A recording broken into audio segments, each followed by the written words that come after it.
Sir ನಿನ್ನೆ BK Hariprasad ಅವರು ಮತ್ತೊಂದು ಗೋದ್ರಾ ಅಂತ ಹೇಳಿದ್ದಾರೆ. ಕರ್ನಾಟಕ ರಾಜ್ಯದಲ್ಲಿ ಕಾಂಗ್ರೆಸ್ ಪಕ್ಷಕ್ಕೆ ಕೆಡಗಾಲ ಬಂದಿದೆ.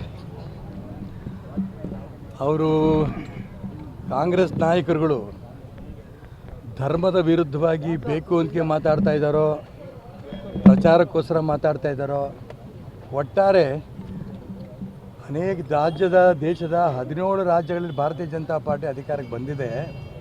ಕರ್ನಾಟಕ ರಾಜ್ಯದಲ್ಲಿ ಯಾಕೆ ಬಂದಿಲ್ಲ ಅಂಥೇಳಿ ಕಾಂಗ್ರೆಸ್ ನಾಯಕರನ್ನೇ ಧರ್ಮದ ವಿರೋಧಿಗಳಾಗ್ಬಿಟ್ಟಿದ್ದಾರೆ. ಭಯೋತ್ಪಾದಕಕ್ಕಾಗಂಥ ಪ್ರಯತ್ನ ನಡೆಸ್ತಾ ಇದ್ದಾರೆ.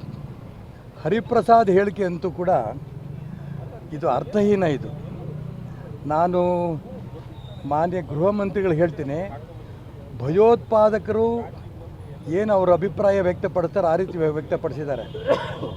ಯಾವ ರೀತಿ ಗೋಧ್ರಾದಲ್ಲಿ ಗಲಭೆ ಆಯಿತೋ ಆ ರೀತಿ ಗಲಭೆ ಆಗತ್ತೆ ಅಯೋಧ್ಯೆಯ ರಾಮ ಮಂದಿರಕ್ಕೆ ಹೋಗೋಂಥ ಸಂದರ್ಭದಲ್ಲಿ ಅನ್ನೋಂಥ ಮಾತು ನನಗೆ ಪೂರ್ಣ ಗೊತ್ತಿದೆ ಅನ್ನೋದು ಹೇಳಿರ್ಬೇಕಾದ್ರೆ, ಇವರೇ ಆ ಒಂದು ಭಯೋತ್ಪಾದಕ ಪಟ್ಟಿನಲ್ಲಿ ಇದ್ದಾರಾ?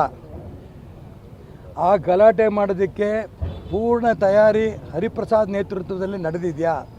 ಇವರಿಗೆ ನನಗೆ ಪೂರ್ಣ ಗೊತ್ತು ಅಂದ ನಂತರ ಇವ್ರನ್ನ ಯಾಕೆ ಇನ್ನೂ ಬಂಧಿಸಿಲ್ಲ? ತಕ್ಷಣ ನಾನು ಗೃಹ ಮಂತ್ರಿಗಳಿಗೆ ಹೇಳೋಕ್ಕೆ ಇಷ್ಟಪಡ್ತೀನಿ, ಮಾನ್ಯ ಹರಿಪ್ರಸಾದ್ ಅವರು ರಾಷ್ಟ್ರದ್ರೋಹದ ಹೇಳಿಕೆ ಕೊಟ್ಟಿದ್ದಾರೆ. ಹಾಗಾಗಿ ಅವ್ರನ್ನ ತಕ್ಷಣ ಬಂಧಿಸಬೇಕು.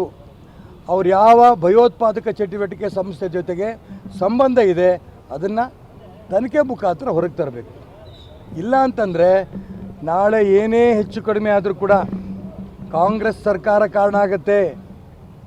ನೇರ ಹರಿಪ್ರಸಾದ್ ಹೇಳಿದ್ರೂ ಕೂಡ ಅವ್ರ ಬಗ್ಗೆ ಕ್ರಮ ತಗೊಂಡಿಲ್ಲ ಅಂತಂದರೆ ಕಾಂಗ್ರೆಸ್ನ ಸರ್ಕಾರದ ಕುಮ್ಮಕ್ಕು ಕೂಡ ಹರಿಪ್ರಸಾದ್ ಅವ್ರಿಗೆ ಇದೆ ಅನ್ನೋಂಥ ಭಾವನೆ ಬರುತ್ತೆ. ಹಾಗಾಗಿ ನಾನು ರಾಜ್ಯದ ಮುಖ್ಯಮಂತ್ರಿಗಳಿಗೆ ಗೃಹ ಮಂತ್ರಿಗಳಿಗೆ ಒತ್ತಾಯ ಮಾಡ್ತೇನೆ, ತಕ್ಷಣ ಮಾನ್ಯ ಹರಿಪ್ರಸಾದ್ ಅವ್ರ ಹೇಳಿಕೆ ಇಡೀ ದೇಶದ ಜನರಿಗೆ ದಿಗ್ಭ್ರಮೆ ಉಂಟು ಮಾಡುತ್ತೆ ಹೇಳಿಕೆ ಅದು. ಅವ್ರನ್ನ ಬಂಧಿಸಬೇಕು, ಅವ್ರ ಬಗ್ಗೆ ತನಿಖೆ ಮಾಡಬೇಕು ಅಂತ ಒತ್ತಾಯ ಮಾಡ್ತೀನಿ. ಒಂದು